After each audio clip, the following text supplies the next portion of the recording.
mais à 9h13, Mickaël, vous nous écoutez tous les matins, donc vous savez qu'à 9h13 pile.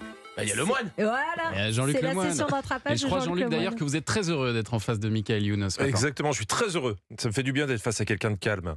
Parce que, Mickaël, là, je ne sais pas si vous vous rendez compte, vous êtes dans l'émission du déglingo d'Europe 1. Hein. Pardon. Mais tous les matins, il y a Thomas qui se promène à moitié nu dans les couloirs de la station en criant au mégaphone Culture Média. C'est vrai. L'émission qui réveille les gens qui sont déjà debout. Hein, parce qu'on passe à 9h quand même. Vous, à votre époque, hurler pour réveiller les gens, c'était de la liberté et de l'audace. Chez Thomas, ça s'appelle une dépression. Et encore au début, il voulait rajouter live derrière pour faire comme Morning Live. Mais il a du mal à prononcer le mot live. Héloïse, qui jouera son titre en live. Hey En live. Bro. En live.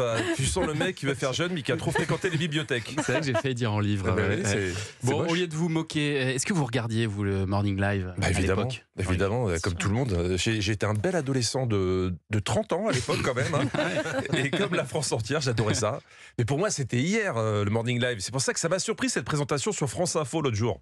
Votre invité, il a fait les belles matinées de M6 entre 2000 et 2002. Les plus jeunes ne s'en souviennent pas, mais en tout cas les autres de ma génération l'ont bien vu. Ah ouais. C'était il y a 20 ans quoi. C'est ça. Je crois que c'est la première fois qu'on présente Mickaël comme Casimir de l'île aux enfants. C'est touchant. Ouais, Souvenir de l'enfance. d'ailleurs, maintenant que vous en reparlez, ça m'avait pas beaucoup plu qu'on reparle d'un truc d'il y a 20 ans comme ça. Quoi. C'est bizarre, hein, c'est bizarre. Ouais. Ça te met un petit coup de vieux, forcément. Mais moi, ce que j'aime avec Mickaël, c'est qu'il triche jamais. En promo, il dit ce qu'il pense. Là, on lui parlait de M6. Vous êtes la meilleure publicité pour cette chaîne, je trouve. J'aimerais tellement qu'il pense la même chose que vous, mais je pense qu'il pense pile l'inverse. Mickaël, quand t'es attaché de presse de M6, c'est quelqu'un qui peut te faire perdre 3 litres de sueur par interview. Une tournée promo avec lui, c'est l'équivalent d'un mois de Comme J'aime. Il y a votre attachée de presse qui est là, elle est à côté dans le couloir. Ouais. Oui, mais c'est bon, l'attaché de presse, c'est pas celle d'M6. Ah, donc donc ça va. ça va alors. Bon, Jean-Luc, dites-nous plutôt, pour votre session de rattrapage du jour, qu'est-ce que vous avez rattrapé pour nous alors, ces derniers jours-là? J'ai rattrapé ce que je pouvais, Thomas. Je vais vous raconter un peu ma vie. J'étais dans un train, un TGV pour être précis, hier. Ouais. Car moi, niveau voyage, je suis comme Julien Pichenet en amour. J'aime quand ça va vite. Qu'est-ce que c'est que ça? Tout le monde le sait, Julien. Voilà. On est au courant. Et je me suis dit, je vais profiter du temps de trajet pour regarder un programme. Ouais. Et je sais maintenant pourquoi le Wi-Fi est gratuit dans les trains. C'est parce qu'il n'y en a pas. Mais comme je savais qu'on recevait Mickaël, qui a brillé ces dernières années en tant que comédien, j'ai quand même regardé Les Mystères de l'amour. Je ne sais pas s'il aime, mais Les Mystères de l'amour, c'est un peu la version Hélène et les garçons des bracelets rouges. Là, j'osais discuter avec Christian, anciennement Cricri d'amour. Oh, qu'est-ce que vous racontez là? T'es malade? Ouais, je t'ai pas dit, j'ai un cancer. Oui, en fait, je vais te dire, j'ai un cancer, j'ai ma voiture qui est garée au double fil. Sur le même ton. Il est très zen, Christian, quand même.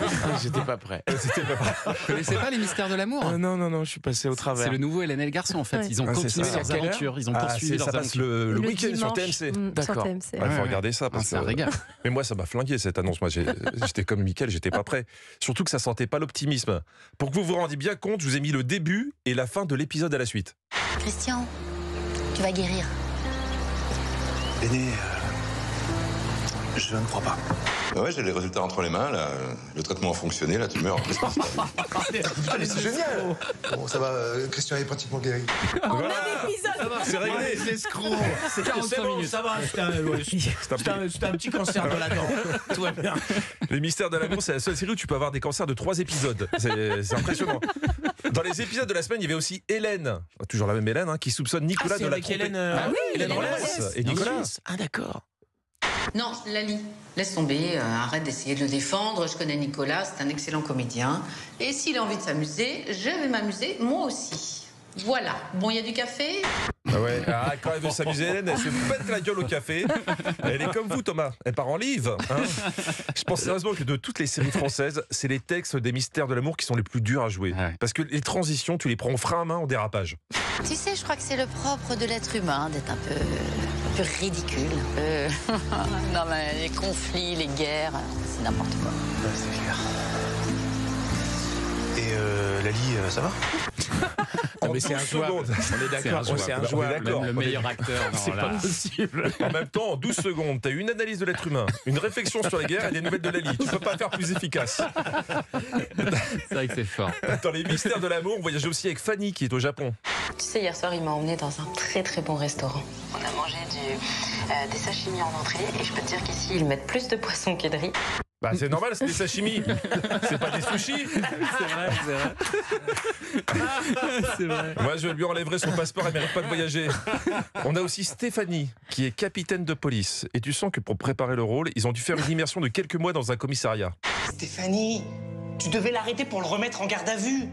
Mais je sais. Ben je sais.